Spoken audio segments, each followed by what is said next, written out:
So I've just done that watercolour, pastel and China pencil. Now going back to the acrylics, we'll have a go at a slightly more stylised version of this scene. It's a rather nice one, and see what we can do with this. I'm just loading up my palette again, I've seen that often enough, but I'm going to use some of this Dissenelia Abstract heavy body acrylic this time. The bigger bags are quite useful. I think we can get nearly all the paint out of them, which is useful. So let's see how these work as well. To squeeze a bit more out, because it comes out nice and easily, so I'm quite impressed with those so far. Back on again, nice and clean and tidy. I think all the other colours I've got are okay, and everything else at the moment. That should be fine. And we'll make a start. Now I'm going to work with the flat brushes again, so I'm going to start with quite large brushes. I'll start with a 1 inch here. And as usual, I'll make a start on the sky, and I want to use my broken colour effects again, but with vertical strokes. So what I'm going to start off with is this lovely cobalt violet I've got here, and work that right across it very quickly, and then work colours into them as I go along with the body paint. I mean, I love oils, but don't get me wrong, but the cleanliness of these, the use of these is so much easier having to use oils. I like the smell of oils, I must admit, because I've got such a long history with them ever since I was about 15 years old. Most of them are on my website. If you go to peterwoodarts.com, that's not Peter Woods, it's Peter Wood Arts, ARTS.com, and you can see, if you look through the site, there's all sorts from wood carving to fishing to everything that links with the YouTube site I've got, where I've got over 700 films for you there now, including this one. And if you go to my main website then, as I was saying, you'll be able to see work right back to when I was about 10 or 12 years old, and all sorts of things from all over the world. So go and enjoy, it's all free, and there's lots of tips on there as well. Right, we've got a base coat on there. Now I want to start adding to that base coat, and I'm going to start using some broken colour. I'm going to use a little bit of lemon yellow first of all. I just want to bring these light strokes of the lemon yellow, little vertical strokes I want to bring in over the horizon here, to give this broken colour effect. One over the other. We'll just blend with it slightly here like this, with little vertical strokes. Now, if I was doing this as an impressionist, I could do it at varying angles as well, not just the vertical strokes. And I'll vibrate this. I'm going to go into some blue next. I'll make a slightly more bluey tint to this. Do an impressionist picture about almost any subject if we want. We don't have to do French scenes to do French impressionism. What we're dealing with is broken colour. It's one colour over another, giving a different effect altogether, a more showing effect. I'm going to come back with some slightly lighter magenta. Just bring that over here as well, into that. There we go. Now I want to go to a blue, and I'm going to take some cerulean blue, with a little bit of that yellow. Just see how that affects. It's a different effect. It just takes it down a tone, but it makes the pink shine out more, and that lovely effect we get. To really see these colours in our mind's eye, I can actually see these colours as I'm going along in the actual photograph and pick them out like this to make this effect that I want. Train my eye to see these colours and the way they mix. So pretty colours. I don't actually use that word pretty too much. Sounds a bit derogatory, doesn't it? Right, now we start looking at these mountains, and again we've got a beautiful magenta purple. So I've mixed some magenta with a little bit of purple here. Let's just see if we've got the right colour. Not far out, a little bit more purple perhaps, before I do any broken colour on this as well. Because I'm going to do broken colour on these little stripy effects all the way through here. Oops. I need to slip a bit there. Right down to here. That. After some of my brush, and I'm reflecting it elsewhere, let's just bring it down here. It's just coming around into the reflections here a bit. This is what I was saying about trying to keep the whole painting going at once, that we don't just want to paint one area if possible, we want to get everything, keep everything moving. And we'll just see what that does. It's not far out actually. And we'll link that all the way along here. And then I'm going to bring that up into here a bit as well. I'll bring some more pink back into there maybe later. But at the moment, just turquoise and a little touch of cerulean is all I need to make beautiful distant colours that we can make here.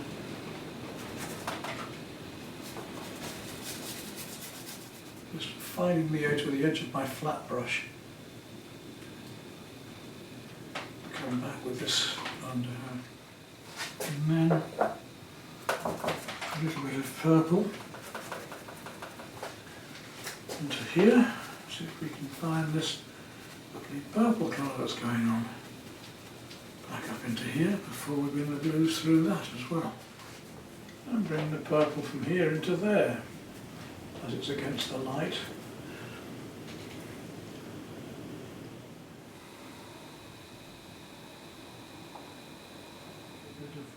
More magenta into it and a wee touch of purple just to take it down, and we'll start to find these beautiful warm shadows that are coming down.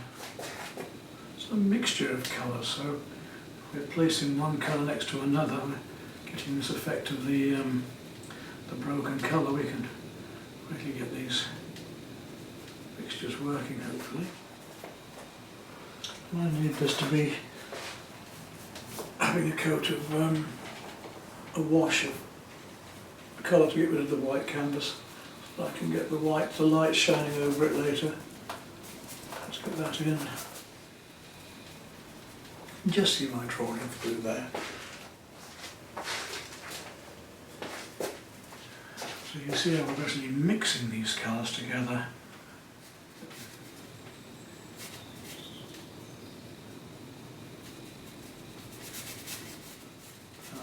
One of the first things to do is to lose the white and just establish the tones.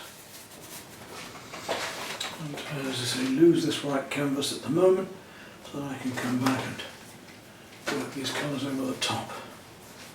And I really do want a nice colourful painting. I don't just want a white snow scene. There's so much colour in life people are missing out on, there really is. Let's find it again. Let's show you how you don't need to just paint with white to paint snow. That snow is reflecting light, so it can be all these beautiful colours here. Let's just establish where they are for the moment. I can come back in and paint them in much more detail later. And right now, just get in some tones so I know where things are. If my brush marks are about what I'm doing, hopefully it won't be that far out anyway. We'll make some stick effects there, if the trees are breaking up the end of the brush. Already we've got a feeling of texture. I'm using Prussian blue and a wee touch of bouncing in it at the minute, just to establish some of my darks here in the foreground. Before I paint back into them with the lighter colours on top. I know where things are really. Alright, now on we go to continue trying to get rid of this white canvas. But I won't do too much of that. Right, on we go, onward, onward, ever onward. Now we'll go down to some more blue. Greens down here again. Let's really get these colours going again.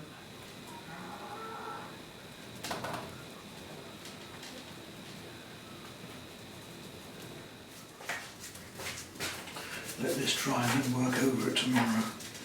I shan't get much more done today. So this light magenta with this cerulean to get the effect of light. Start to feel this edge of this lake as well. Find the drawing a little which we've lost here. So we pile on, get some warmer blues going, much warmer. Down here, this lovely a little bit of pink into that as well. This lovely ultramarine, and really loosely, and keep it loose, keep the whole thing going at the same pace, so you'll end up with some very strange effects. Keep the warms and cools going, and to cover the whole of this in a warmer blue, and then come back and put some cooler blue onto it in a minute.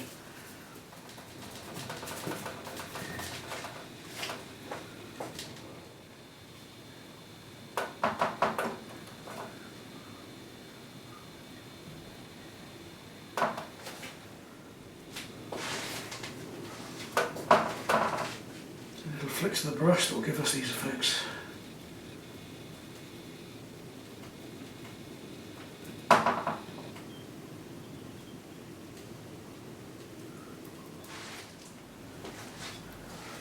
So I want to stop. I'm enjoying it so much. It's such a lovely way to paint this.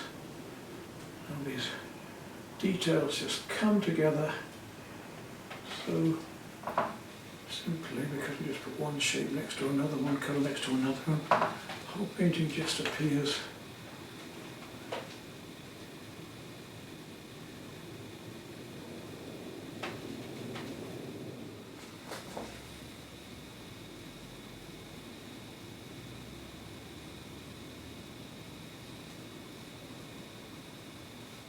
Almost done enough to warrant having a break and letting it settle for the evening and coming back fresh to it another day, maybe tomorrow.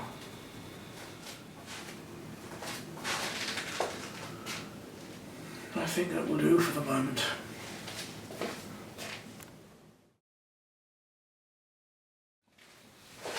Well, I'd say we're just under halfway through this now. We've got the background covered, and what comes to mind here is the way the Impressionists paint, and I tend to use this a lot, hardly ever using black. Their idea being that where there is light there must be colour. For instance, if there's sunlight and it's a yellow or orange light, or if there's a blue artificial light or whatever, that's going to reflect on white, so there can never be pure white. I only use pure white as a very last resort at the end of a painting, so I save my midtones right down to my darks and then through to my lights. Equally though, that means there can't be blacks, because if the colour or the tone of black has light reflecting upon it, then that black would become a deep colour, like a very deep purple or deep blue or deep brown or orange or whatever. It would reflect the light upon it. So on the whole, I'm painting with pure colours, and I shall be with this. We're not going to use pure white in this. It's very unlikely. We'll put very light creams, very light blues, just a tint of colour. And I'm not using black at all, I'm using my deep blues and deep browns to make my darks.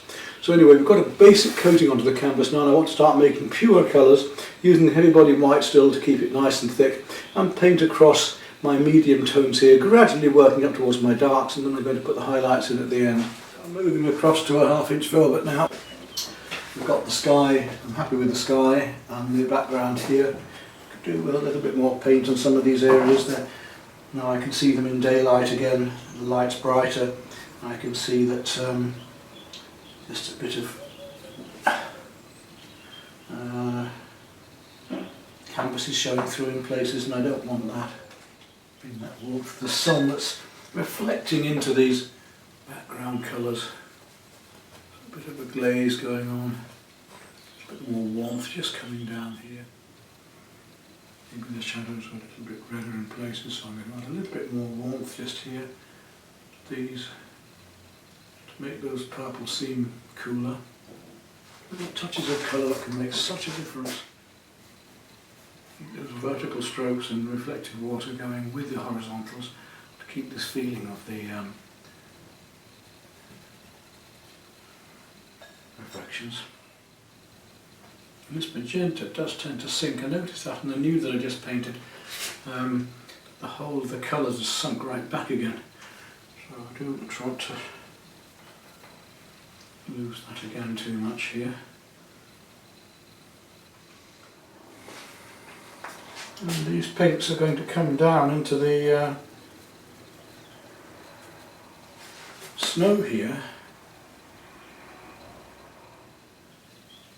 we get this beautiful glow going on. I'm going to keep working these up and working these up until I feel happy enough to put in the darker trees. I don't quite yet focal points in the painting. For me, I mean, the eye is led in here, round here in the composition and through. I guess if we did have a focal point, it was going to be about here somewhere, that the eye would be led through to these mountains here and up into there. But I don't want to exaggerate that, it's too crass.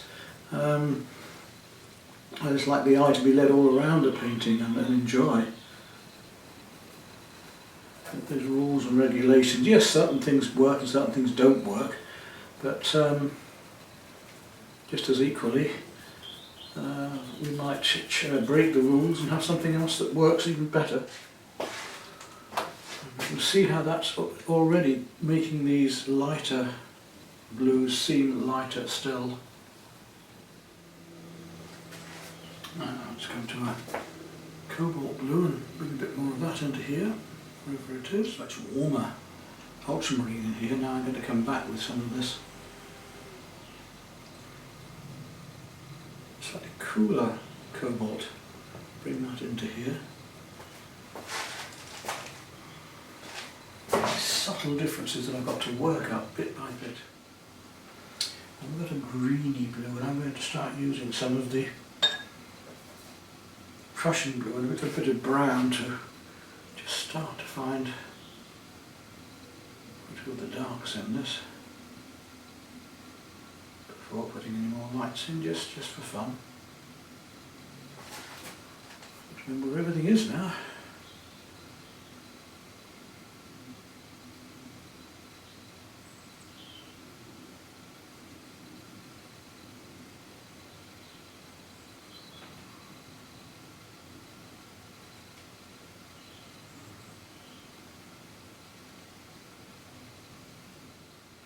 Lights and darks, I'm just building up the intermediate tones. It's got a sort of greeny tint to it, this Prussian blue with the brown.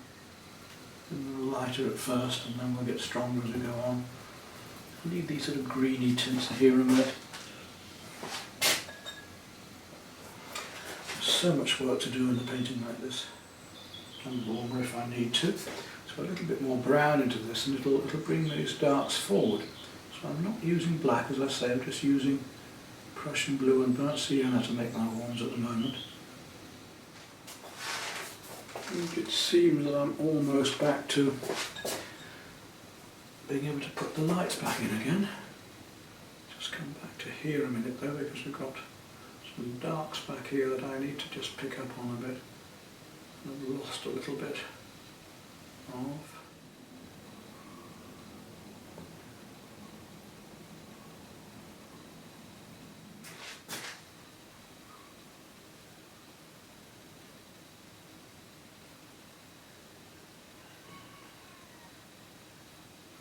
Okay, I've got to start looking at these next colours up. I've got some quite nice sort of turquoisey greens going on that I need to find in the water back there. Used here, more sort of warmer. Right, I'm going to come back now with some of these blues and turquoises and see if I can build up the blues again, having gone warmer. I think it's time to go cooler again, so let's take some very light cerulean blue first of all, with a little touch of white just to see what we get, whether that's too light or not. A warmer blue, which suddenly makes it seem much cooler. And how this cool colour immediately plays against the warmer ones.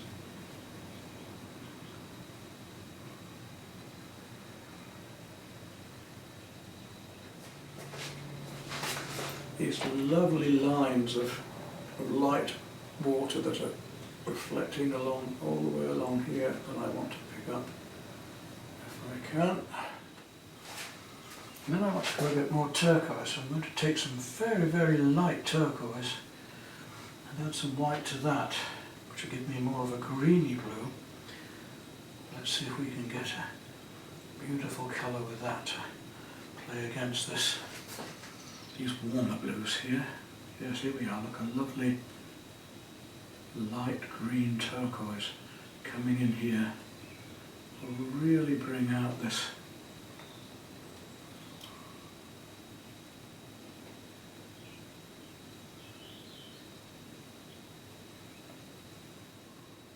I'm going to go even more cream over here in a minute, but I need this turquoise in other places now. It's not going to be easy because it's such a delicate, I'm going to have to use a finer brush, such a delicate colour. You'd almost thought this was cream looking at it here. Some of that sky reflecting in this, the very light orange cream sky as well.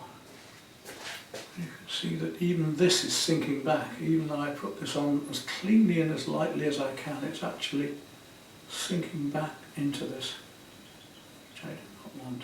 Warms and cools, and let's try some of this lighter turquoise against the colours here now. And suddenly the thing starts to come back to life again. Look at the variety of colours we can get in white snow. That's what amuses me, is that everybody thinks snow is white, and you know, it reflects, any white will reflect colours. Look at the beautiful effects we can get by reflecting these colours here now. And now I think we're starting to see reap the benefits of our patience and building up these colours. And one of the things with this way of painting is you build it up like this, and then just quite suddenly the painting can just appear as finished. It can be very, very quick when it happens. I think we're almost ready to go for it, to go for the final lights, you know. We're just going to pull this painting totally together. So let's see what we can do. It's my brush, we've got to get just the right colours now for these final lights that are going in. It's not going to be white. Just clean my brush off. Keep the round one there in case I need it. And now, I want very light cream, but I want quite a warm cream in fact. And I'm going to start with the cool. I'm going to start with lemon yellow and white and just see what that does. I don't want it too white. Let's just see how that works here. Yeah, it's beautiful, look at that. And now you see that light makes that all come down a bit. And I'm just going to tickle this paint up through here on the surfaces, just capturing the light as it comes up through here.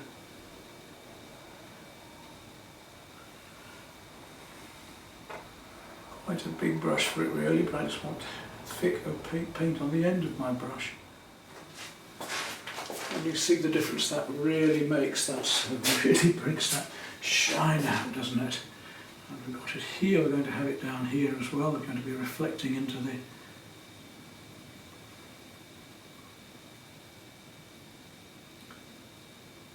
surfaces there.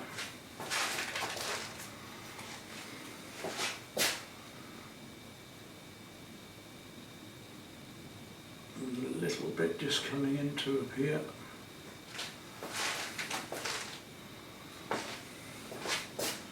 I might use my small brush just to tidy this up in a moment.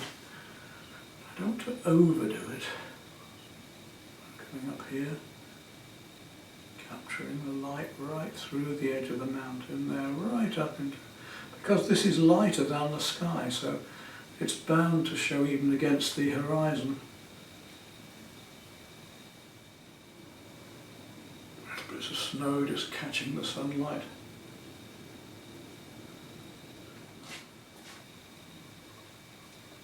You can see how I've worked through from my medium tones to my lights and then left these lovely highlights till the very end so that I can just play them through here. And let's look at what we've got here as well, because we must have some reflections going on. I'm going to take my small round brush again because I'll be risking it if I don't. And we'll just start to pick up on these lovely highlights that are going on through here a bit as well. And let's come back up into here and start to use the smaller brush just to get the texturing of these bits of snow a little bit better here. And we'll look here where the mountains are reflecting in the water here a little bit.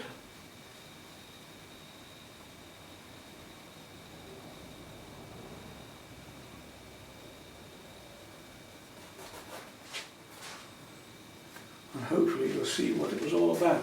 You can see the colours far more clearly in that.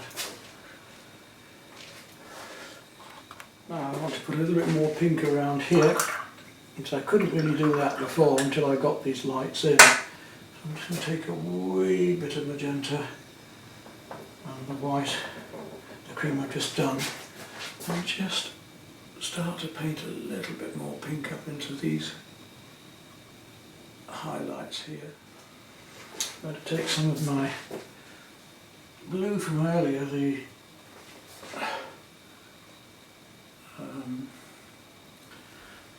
cerulean, and just cool down a little bit of the shadows into this a bit more again. So I'm going to do is go slightly warmer on that white. I'm not quite happy there.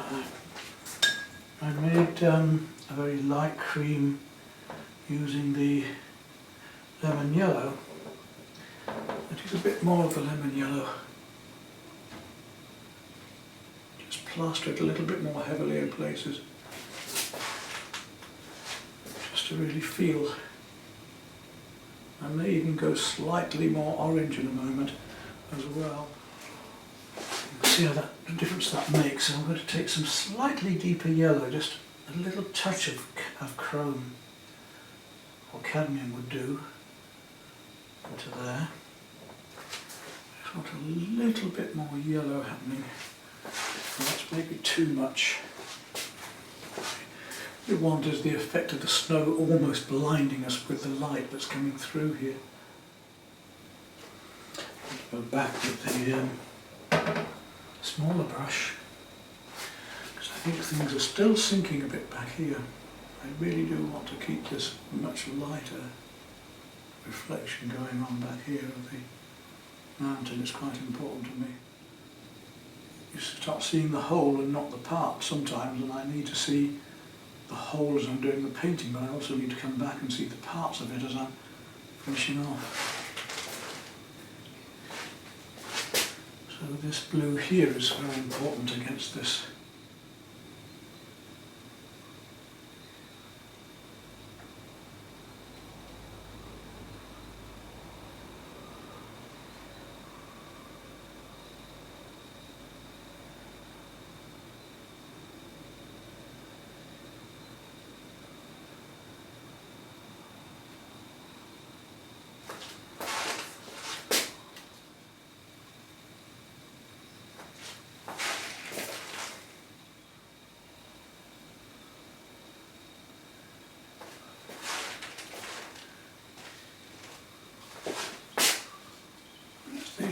Now we're just dotting the I's and crossing the T's on the painting.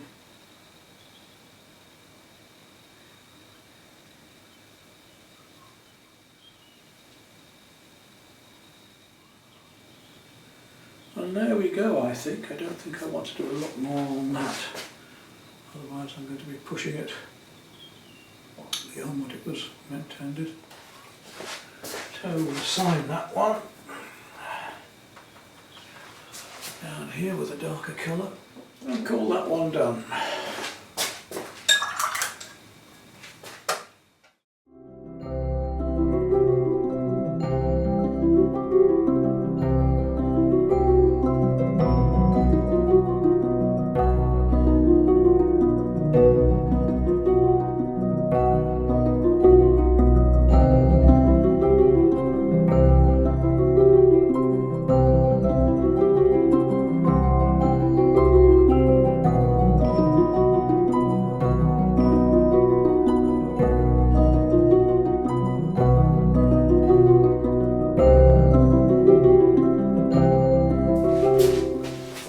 Well, there we are then. that's showing you how to do a snow scene without using white snow, reflecting the colours right throughout the whole mountain range, and not even pure white then, very light creams, very light pinks, working with all of our colours, no black, no white, pure.